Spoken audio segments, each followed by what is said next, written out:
All right, hey, what's up, guys? Happy Tuesday, asynchronous day. Let me look at the assignment. I'm going to say goodbye. I can't really be on camera today, but I'll be with you, taking you through this assignment. This is basically just kind of an introductory assignment to zero product property. So it's an additional assignment. It's supposed to lay out for you how you can solve a quadratic equation using what we've been studying recently, zero product property. Factoring, solving for individual factors. Now, sometimes it takes some groups for people to get there, and that's totally fine. That's totally okay. It's okay if you feel like you haven't gotten what the heck we were doing the past few days. I think this assignment can sort of give you a sense of why you're doing the things you're doing in terms of manipulating this standard form equation, changing it to factor form, and really what it means to solve for a zero factor. So let's get into it right now. I'll show it to you here. Should be pretty quick assignment here. And I hope you can see my screen. Yes, you can see my screen. So basically, you just have this PDF right here, and we got to go through it. We got to write our answers, and we're just thinking about why the zero product property works for you here. So check it out here. Just a quick reminder on the power of zero. What does it do? Well, find each sum. Okay, so you're just robotically doing it. Why am I getting asked like third grade questions right here? Second grade questions, first grade questions. Well, 0 plus 3 just equals 3. So you're just going to fill this out on a separate sheet of paper. Reminders, you add something to 0, nothing changes, right? Nothing changes. Take a deep breath. Get done with it right there. All right, number 2, what's special about adding 0?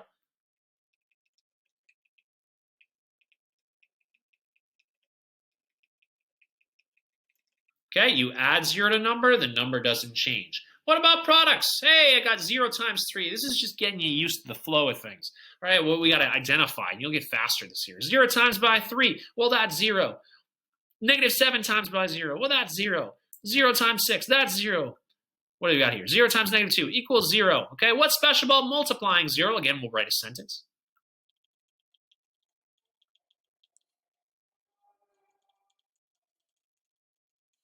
When you add 0 to a number, we get a product of 0. The product of those two numbers is 0. So it doesn't matter what the other number is. We know in all these instances the product is going to be 0. And therein really lies the key to the zero product property here. Number 5, Lamar says he has two numbers, A and B. When he multiplies them together, they equal 0. A times B. What does information tell you about each of the numbers? Either A equals 0, B equals 0, or they both equal 0. So you're going to feel for the flow of this assignment in that it didn't take you too long to do that, but this is going to be kind of boring, isn't it? Isn't it? Yes? Anyways, in class is better. You're working through your groups, getting it the first time here. So anyways, based on the tables below, say as much as you can about the x and y intercepts of the corresponding graphs. 6a looks like I get x-intercepts at 2, 0. At 2, 0. And what do we got here? 3, 0. What do I got here? Y-intercept at, oh wait, I also have a negative, I have a 0 there at negative 4, 0. So that's definitely not a parabola because I have one too many x-intercepts. Do I have a y-intercept? I do. Y-intercept at 0, 18. And there we go. So remember, the x-intercepts, the value of x when y equals 0. The y-intercept is the value of y when x equals 0. And you can have more than one of a lot of those. If you're a function, you can only have one y-intercept. That's the thing. But you might not be a function. You might be a non-functional relationship, which you'll study in other classes. Anyways, we got here x-intercept at 3, 0, and 8, 0. Okay, and then you got a y-intercept at 0, negative 3. Like Mr. Forden, this is boring. Why am I doing this? Well, practice, practice, practice. Not everybody, like some people struggle with the little tables here. Here we go. X-intercept at 1, 0. And what else? Okay, we got one x-intercept given by the table. Perhaps the function has another another x-intercept in somewhere else that's just not captured in the table. But we got 1, 0, y-intercept at 0, negative 4. The key thing is 0 is an important thing for figuring out your intercepts. All right, checkpoint, call the teacher over before moving on to the next part. No, you're not doing that because this here's weird. All right, anyways, we got part 2. Well, why did I cross that out? Part 2. Here we go. Part 2. See, Mr. Foreign always had really messy handwriting in school.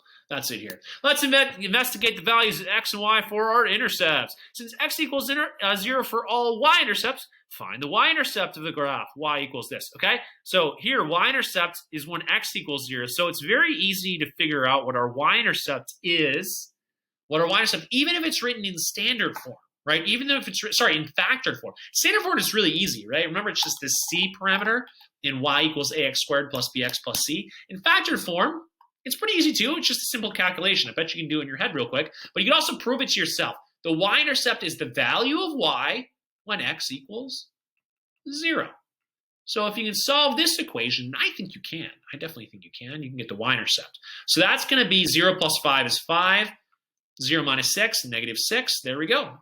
You proved it to yourself and to me that you know that the x-intercept is at when x equals 0, y equals negative 30. Not 36, 30. Okay, part 2.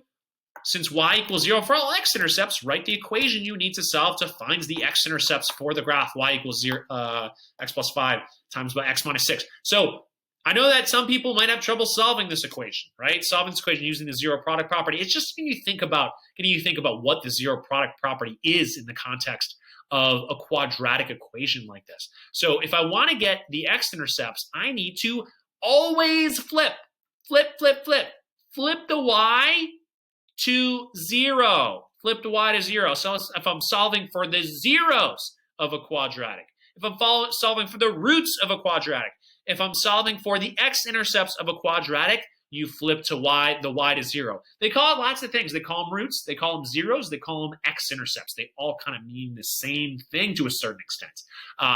X-intercepts are really the graphical representation of roots, of zeros, okay? So polynomials have zeros. These math expressions have zeros that you'll care about finding zeros and calculus and pre-calc, all that good stuff. But anyways, change y to 0 and then solve for x, okay? So it just says write the equation. It's not saying finish it quite yet, because here it's just highlighting it out. I'm just trying to get you this information out here, so I know you have it. The roots or zeros of a quadratic expression are the values of x that make the value of the quadratic equal to 0 and help you find the x-intercepts. Hooray! Right? So the roots, zeros, they help you find the x-intercepts because they're the values. Thinking of roots and zeros is kind of like the values of your x-intercepts, okay? Not the x-intercepts themselves, but the values that tell you where the x-intercepts are. Okay, do you know how to solve your equation from B? I think you do. Well, this is number 1A. Oops, this is number 1B. Okay, this is going to be C here. Do you know how to solve your equation from B? Yeah, you do. Okay, how you solve it, write your ideas here. Okay, so, right? Because this times by this, we can think about this as kind of like 0 equaling A times by B from what we had earlier. Right, what we had earlier in this here, okay, the zero product property, what we had earlier on side 1. Remember, what's his face says here, Lamar says A times B equals 0. If we have two numbers A times B, one of them has to be 0 for the product to be 0, or they could both be 0. So that's going to be the case for solving a quadratic like this, okay, where if we know that one of the factors, right, x plus 5, if that were equal to 0, or this other factor, x minus 6, were equal to 0. They're both equal to 0. They can't be, but in this situation. But if one of them equals 0, then y would have to equal 0, because x minus 6 times by 0 equals what? Well, anything times by 0 is 0. So if either x plus 5 or x minus 6 equals 0, then y equals 0.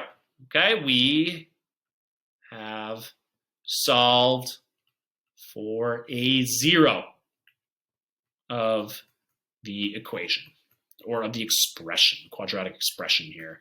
All right, so let's do that right now. So what do I got to do to solve this? I'm going to take the x plus 5, and that factor, if I can make that factor equal to 0, it's going to cancel out that factor, okay? I'm going to take the x minus 6. If I can make x minus 6 equal to 0, this becomes 0. B is 0, for instance. It's going to cancel out this expression A here, x plus 5. Anything times x plus 5, 0 times by anything equals 0. So 0 times by x plus 5 would equal 0. It would satisfy the equation I'm trying to solve for my 0 when y equals 0 here. Okay, what do I got to do to both sides? I simply got to subtract 5 from both sides. So I got x equals negative 5 and x equals 6. And remember, that made y equal to 0. So let's see here. I solved the equation in part C. We're good to go. These are my answers to the equation. But those are my x-intercepts. Those are my x-intercepts right here. It's saying if it asks us to write down the x-intercepts. It's not. Let's just move on with our lives here. Okay, part 2, number 2. We got this. Amy and her group was asked to find the roots of the function. There we go. Ooh, we got a little trickier one because we have a coefficient in front of x. That makes it a little bit harder. So we can't just flip the signs. We can't. Remember we were just flipping the signs last unit when we had factored form? Ooh, this is like our A is not out here. This 2's inside. So anyways, with your group, discuss the questions about what her group did and finish their work to solve for the roots, the x-intercepts. Write your intercepts, x comma y. Okay, what did they do? Well, first, why did your group set equal to 0? Well, number 1, okay, they are trying to find the x-intercepts. Okay, right? The values, I'll put parentheses, values of x that make y 0.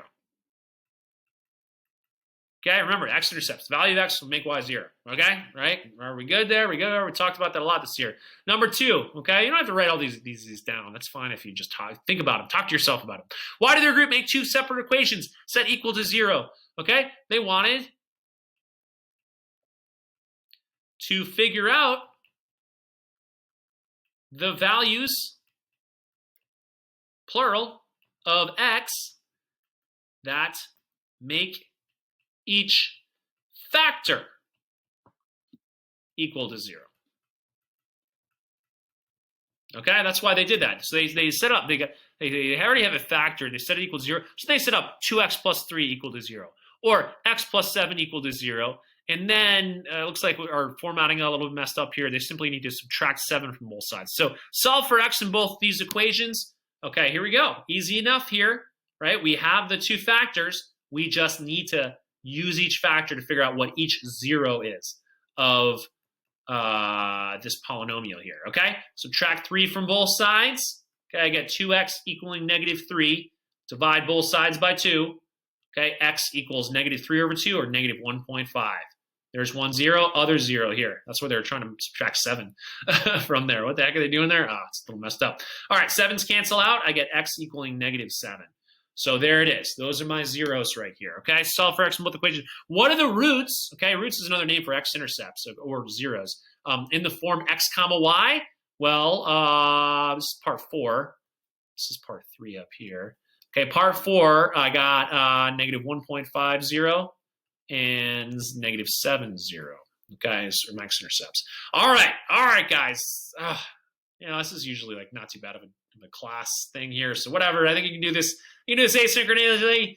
Okay, number 3. I don't know. My numbering system is messed up. I don't know. This is odd here. Process Amy's group used is based on the 0 product property. What do you think this means? How's it related to the process your group used?